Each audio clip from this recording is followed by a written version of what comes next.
오늘 말씀 호세아 선지자의 부패한 이스라엘에 대한 하나님의 경고의 말씀을 이제 전하는 장면입니다. 이스라엘 백성의 주인은 하나님이시죠. 하나님이 왕되십니다. 그런데 하나님을 등지고 자꾸만 우상을 향해서 나가는 안타까운 모습을 이스라엘 백성들이 계속 보입니다. 그 시간이 참 오래됐고, 그래서 우상에 빠진 그들의 마음조차도 굉장히 딱딱해졌습니다. 오늘 본문에 보면 1절에 보면 하나님께서 말씀하세요. 이스라엘은 열매 맺는 무성한 포도나무라. 포도나무로 이스라엘 백성들이 참 많이 비유되죠. 무성한 포도나무라. 많은 열매를 맺는 무성한 포도나무라. 그런데 그 뒷부분에 보면 그 열매가 많을수록 재단을 많게 하며 그 땅이 번영할수록 주상을 아름답게 하도다. 하나님의 안타까워하시는 그런 마음입니다. 당신의 백성이기에 복 주시고 또 번영케 하시는데 때마다 일마다 은혜를 공급하시는데 정작 이스라엘 백성들은 그것을 가지고 엉뚱한 일을 하고 있습니다.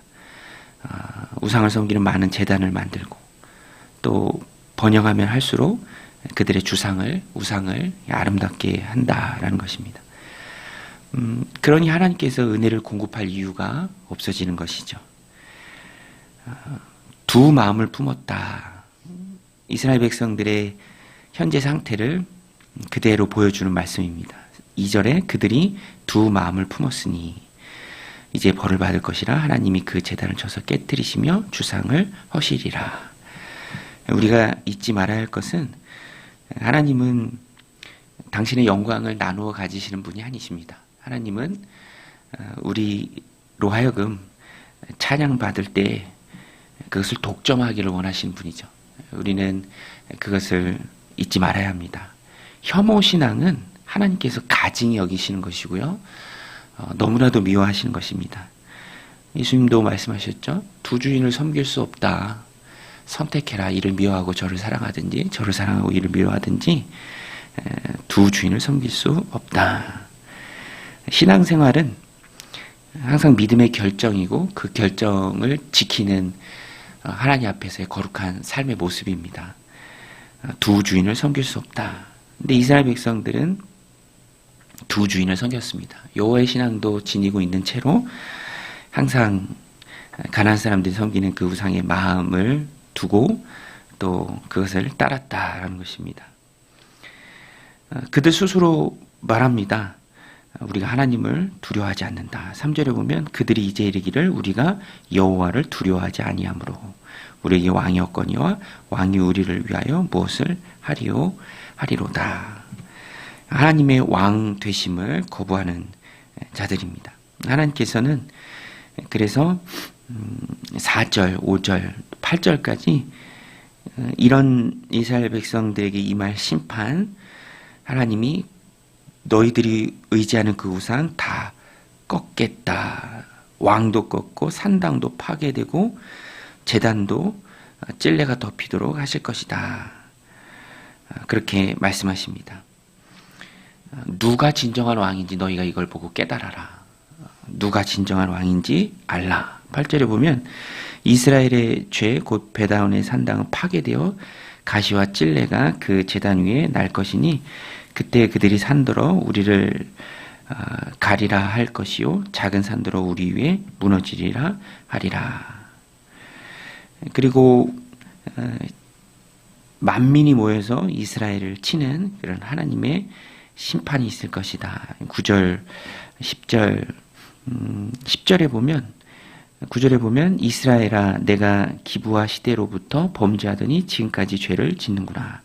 기브아 시대면 굉장히 오래 전입니다. 그때부터 지금까지 오랫동안 범죄한 이스라엘 백성들.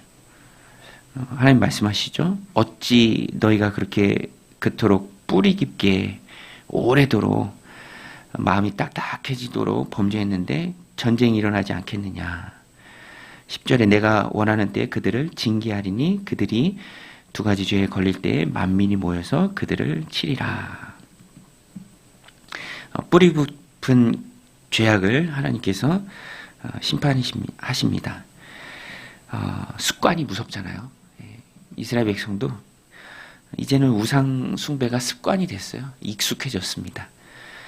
그것이 당연한 것이 되었고 한 번이 어렵지 물꼬가 트이면 쭉 나가고 정도는 깊어지고 심해지는 것이죠. 그러나 그것을 보신 하나님의 마음은 동일하십니다. 뿌리 깊은 죄악, 거기에 대한 하나님의 징계, 당연한 것이다. 하나님 말씀하십니다. 그러면 어떻게 하는가? 이 뿌리 깊은 죄악, 두 마음을 품은 모습들, 스스로 하나님을 두려워하지 않는다라고 말할 정도로 타락한 모습들, 누가 왕인지 모르고 살아가는 이스라엘 백성들, 하나님께서는 땅으로 이스라엘 백성들의 마음을 비유하시고요. 그 마음을 어떻게 해야 할까 말씀해 주시는데요. 12절에 보면 너희가 자기를 위하여 공의를 심고 인애를 거두라.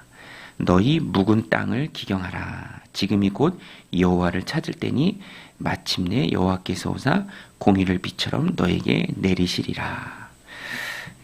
마음에 참 와닿는, 또 우리가 오늘을 살아가는 이때에도 붙들어야 될 말씀입니다. 묵은 땅을 기경하라. 뿌리 깊은 죄악의 묵은 땅, 두 마음을 품음에 그것을 당연한 것으로 여기는 묵은 땅, 자꾸만 내 안의 욕심의 투영으로 따라가는 그 우상에 대한 너희의 그 묵은 땅을 기경하라. 기경한다라는 것은 갈아엎는 것이죠. 이제 시기적으로 겨울인데 농촌에서는 이렇게 봄이 다가오면 그 묵었던 땅을 다 갈아엎죠. 트랙터로, 쟁기로 갈아엎습니다. 그때 뭘 심어도 심을 수 있는 거지. 딱딱한 땅에는 뭐가 안 되잖아요. 오늘 우리가 꼭 붙들어야 될 말씀입니다. 조금이라도 내가 품은 두 마음의 흔적들이 있다면, 또 뿌리 깊은 죄악의 습관이 있다면 우리는 그 땅을 갈아엎어야 합니다. 우리의 마음을 갈아엎어야 합니다.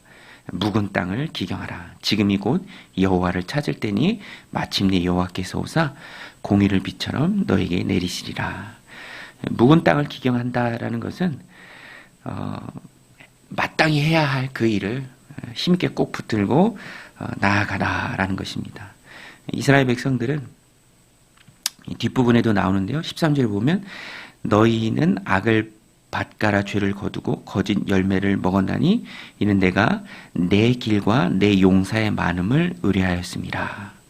하나님이 왕이시며 하나님을 의지하고 의뢰해야 되는데 하나님은 온데간데 없이 그들이 그들의 길을 의지하고 용사의 많음을 의지했습니다.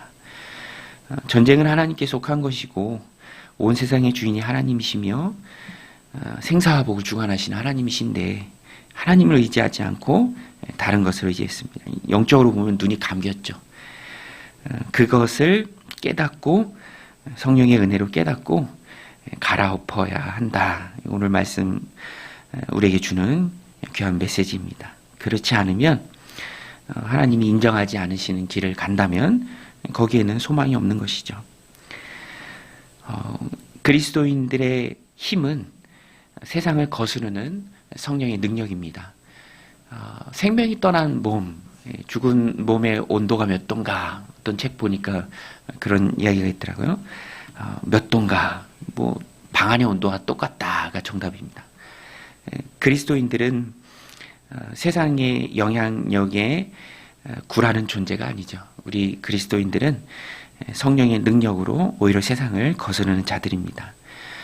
이스라엘 백성의 힘 없음은 주변의 온도를 그대로 따라갔다라는 것입니다. 이방 종교의 마음을 빼앗기고 두 마음을 품고 하나님을 두려워하지 않고 오래도록 뿌리 깊은 죄악을 유지했던 것은 쉽게 영향받고 쉽게 넘어갔기 때문이죠. 우리 그리스도인들은 그런 존재가 아니다. 성령의 능력으로 영적인 신진대사가 활발해서 바깥은 추워도 안은 따뜻한 힘있게 나아가는 존재들이 그리스도인들입니다. 그리고 오늘 말씀이 말하는 것처럼 성령의 능력으로 그것을 유지하기 위해서 우리는 항상 묵은 땅을 기경해야 합니다. 개혁된 교회는 항상 개혁되어야 된다. 종교개혁자들이 외쳤죠. 우리 개인의 신앙도 마찬가지입니다. 자전거가 천천히 가면 넘어질 수밖에 없고요. 비행기도 추진력을 잃으면 떨어질 수밖에 없는 것입니다. 우리 그리스도인들도 항상 우리의 마음을 말씀으로 또 기도로 갈아엎어야 합니다. 잘못된 것이 있다면 아무리 작을지라도 그것을 집어 던져야 하는 것이죠. 오늘도 이 말씀 마음에 새기고 묵은 땅을 기경함에 우리 왕이신 주인이신 주님만 굳게 붙들고 또 의지하고 따라가는 오늘 하루의 삶이 되시기를 주님의 이름으로 간절히 축원드립니다. 우리 같이 말씀 붙들고 함께 기도하며 나아가겠습니다.